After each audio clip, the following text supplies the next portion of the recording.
Qizlar, assalomu alaykum. Обучениeni qayerdan ko'rishni aytib o'taman. Приложениеga login parolingiz bilan kirasiz. Mana familiyatingiz bilan kirganingizdan keyingi qiladigan ishingiz mana главный degan razdelga tushasiz.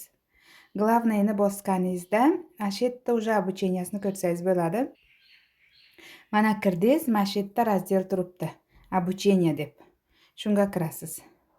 Kirganingizda mana yerda shkola здоровья, полный biodobavkalar bo'yicha informatsiyalar, shkola konsultanta, добро пожаловать в школу фаберлик deb turib, mana yerdan ko'raverasiz. Sizga qaysinisi kerak bo'lsa, misol uchun shkola здоровьяni начать deb bosganingizda birinchi darsi chiqadi.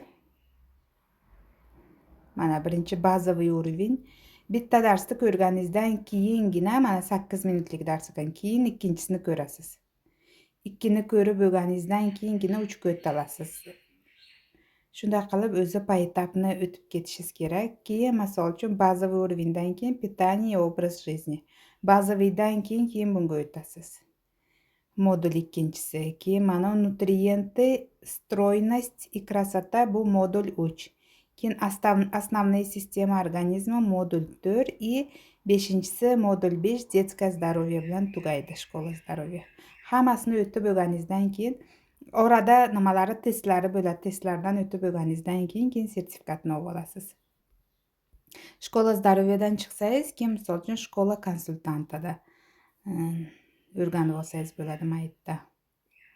Mana yerda добро пожаловать в школу консультанта modul 1, ikkinchisida продажа, qanaqa qilib продажа qilish kerak, qanaqa rekrutirovание qilish kerak, konsultantlarni qanaqa qilib chaqirish kerak, marketing plan bo'yicha qanaqa ketish. Keyin onlayn rekruting qanday qilish kerak. Keyin offlayn rekrutinglarni ko'rsatyapti. Hamma yoqda aytib beryapti. Keyin действия с новыми консультантами. Yangi konsultant keldi, uni qanday qilib сопровождение qilish kerak. Ana shu bo'yicha polni buni o'rganib chiqsangiz professional bo'lasiz. Keyingisi уже mana yerda добро пожаловать в школу фаберлик deyapti. Yerda 10 soatlik dars bor ekan. Birinchi shuni ko'rib olgan ham yaxshi ekan. Birinchi mana shuni ko'rib, keyin narigalarga o'tsangiz yaxshi. Nima именно qaysi MLMni qanday tanlash kerak? Nimaga именно mana shuni tanlash kerak?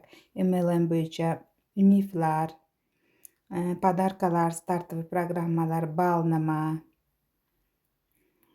polni nima zakazlarni qanaqa qilib to'plash kerak, hammasi bor ekan.